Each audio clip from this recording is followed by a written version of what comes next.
Hello friends, आज मैं आपके साथ इकोनॉमिक्स का एक और टॉपिक लेके आया हूँ। टॉपिक का नाम है Asia Pacific economic cooperation, that is APEC. Basically 21 member countries का ये एक ग्रुप है और आपस में ट्रेड वगैरह बढ़ाने के लिए ये बना है। ठीक है, और भी कई हैं चीज़ें, वो हम डिस्कस करेंगे। और ये टॉपिक जो है इंटरनेशनल इकोनॉमिक्स और इंटरनेशनल ट्रेड में काफ़ी इंपॉर्टेंट है।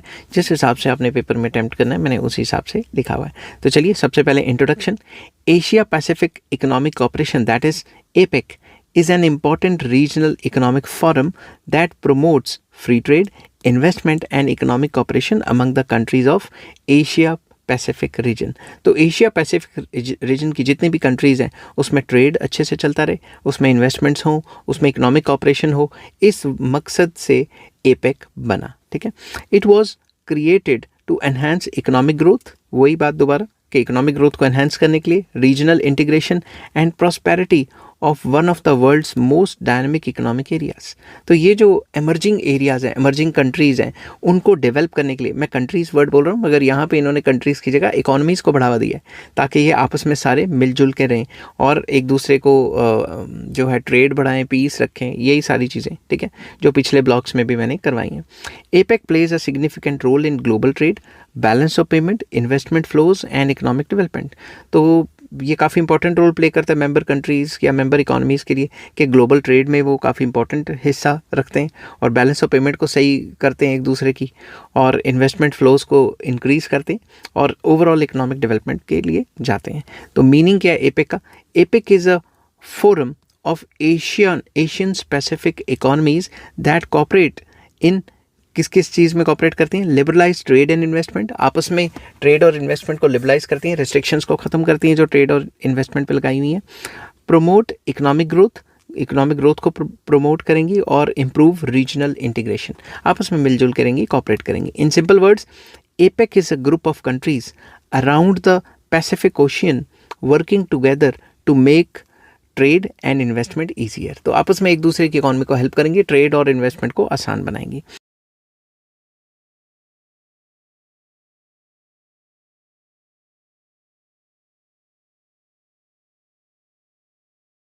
अब formation and membership, very important. APEC was established in 1989। इसके 21 मेंबर इकोनॉमीज़ हैं। कौन कौन से हैं? Australia, Brunei, Canada, Chile, China, Hong Kong, Indonesia, Japan, South Korea, Malaysia, Mexico, New Zealand, Papua Papua मतलब जो भी प्रोनाउंसिएशन है, New Geneva, Peru, Philippines, Russia, Singapore, Taiwan, Thailand, United States and Vietnam. तो ये इसकी जो मेंबर कंट्रीज़ हैं। अब हर एक का नाम तो पेपर में नहीं याद रखा जा सकता, 3 4 5 लिख के एटसेट्रा कर देना। APEC uses the term economies instead of countries to include all members. जैसा कि मैंने पहले बताया था, ये इकोनॉमीज़ की बात करती है कि इन कंट्रीज़ की इकोनॉमीज़ है, कंट्रीज़ की बात नहीं करती, क्योंकि इकोनॉमीज़ वर्ड लेंगे तो ज़्यादा मिलजुल के रह पाएंगे। ऑब्जेक्टिव्स क्या हैं? जैसा कि बाकी ब्लॉक्स के होते हैं, the main objectives of APEC are promote free and open trade and investment.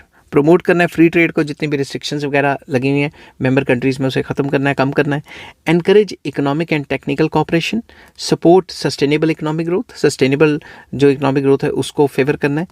और इम्प्रूव स्टैंडर्ड ऑफ लिविंग्स या लिविंग स्टैंडर्ड एक ही बात है। रिड्यूस ट्रेड बैरियर्स, जो भी आपस में ट्रेड बैरियर्स हैं उनको कम करना है और एक टाइम पे आके ख़त्म कर देना है। प्रिंसिपल्स क्या हैं एपेक के? APEC operates on voluntary cooperation, ज़बरदस्ती किसी से कॉपरेशन नहीं करवाई जा सकती। कंसेंसस बेस्ड डिसीजन मेकिंग, जो भी डिसीजन मेकिंग होगा उसमें कंसेंसस, सबकी रजामंदी शामिल होनी चाहिए, सबकी नहीं, मेजॉरिटी की तो होनी चाहिए। नॉन बाइंडिंग कमिटमेंट्स, जो भी कमिटमेंट्स हैं वो एकदम बाइंडिंग नहीं रहेगी। ठीक है।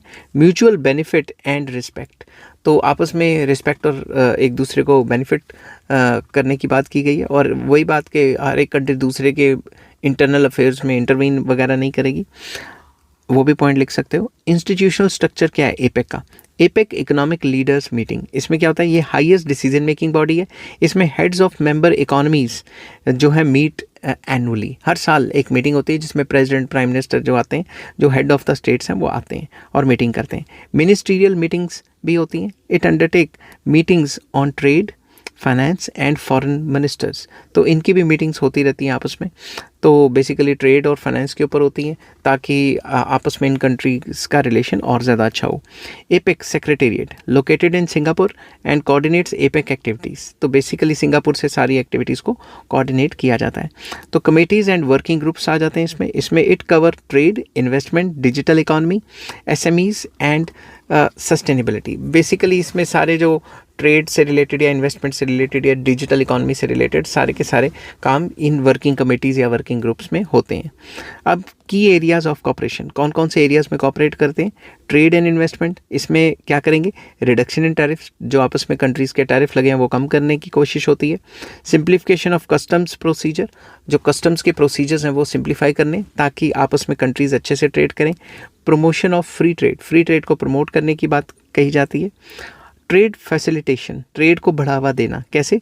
फास्टर मूवमेंट ऑफ गुड्स, एक कंट्री से दूसरे कंट्री गुड्स की मूवमेंट को फास्टर करना, ट्रांजैक्शन कॉस्ट को कम करना और लॉजिस्टिक्स को और ज़्यादा इंप्रूव करना ताकि ट्रेड बढ़ाया जा सके among member economies.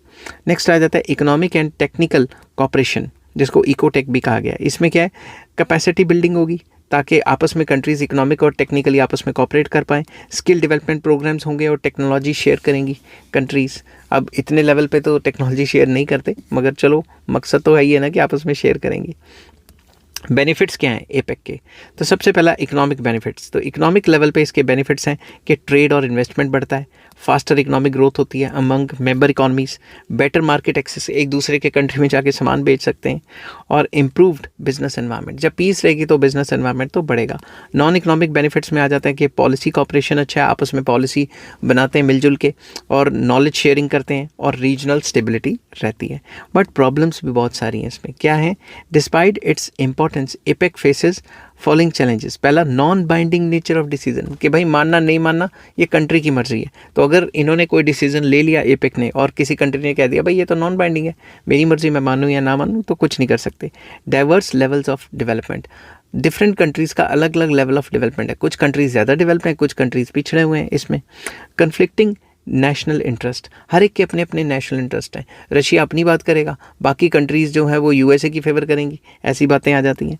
Slow progress in trade liberalisation, trade liberalisation करनी तो थी मगर उतनी तेज़ी से नहीं हो रही जितनी तेज़ी से होनी चाहिए थी। फ्री ट्रेड कहाँ हुआ इन मेंबर कंट्रीज़ में? इक्का दुक्का कंट्रीज़ करती हैं आपस में। तो अब इस टॉपिक को कंक्लूड करते हैं। APEC is a unique and flexible economic forum that has contributed significantly to trade liberalization, investment यहाँ पे कॉमा आना था, मैंने लिखा नहीं, investment, growth and economic cooperation in the Asian या एशिया पैसिफिक रीजन। तो बेसिकली ये एक यूनिक और फ्लेक्सिबल इकोनॉमिक फोरम है जिसमें जिसने मानना बात मानो, नहीं मानना ना मानो, क्योंकि नॉन बाइंडिंग है। तो ये कंट्रीब्यूट करती है वर्ल्ड के ट्रेड को, ट्रेड के लिबरलाइजेशन को, इन्वेस्टमेंट को, ग्रोथ को, और आपस में कंट्रीज़ की इकोनॉमिक कॉपरेशन को, उन कंट्रीज़ की जो एशियन पैसिफिक रीजन में हैं। Although it's voluntary nature limits the enforcement, voluntary है कि भाई माननी है मानो, बात नहीं माननी ना मानो। APEC remains a vital platform for promoting inclusive and sustainable economic growth. फिर भी इसको काफ़ी इंपॉर्टेंट माना जाता है, एक ऐसा प्लेटफॉर्म है जिस पर कंट्रीज़ जो हैं आपस में आके बैठते हैं, उनकी इकॉनमीज़ में डिसाइड किया जाता है क्या क्या करना है, क्या क्या नहीं करना। ऑल्दो बाइंडिंग तो नहीं है, फिर भी बजाय इसके कि लड़ाई झगड़ा करें, एक जगह बैठ के बातचीत तो हो ही जाती है ना। तो इन बातचीत में कुछ पॉजिटिव्स भी होते हैं, कुछ नेगेटिव्स भी होते हैं, क्योंकि जो यूएसए के इन्फ्लुएंस में है कंट्रीज़ वो अलग बात रखेंगी, और जो रशिया और रशिया के इन्फ्लुएंस में है वो अलग बात रखेंगी। समझ के बाद आई होप ये वीडियो आपको पसंद आई होगी। अगर पसंद आती है तो please like, share and subscribe. Take care, bye bye.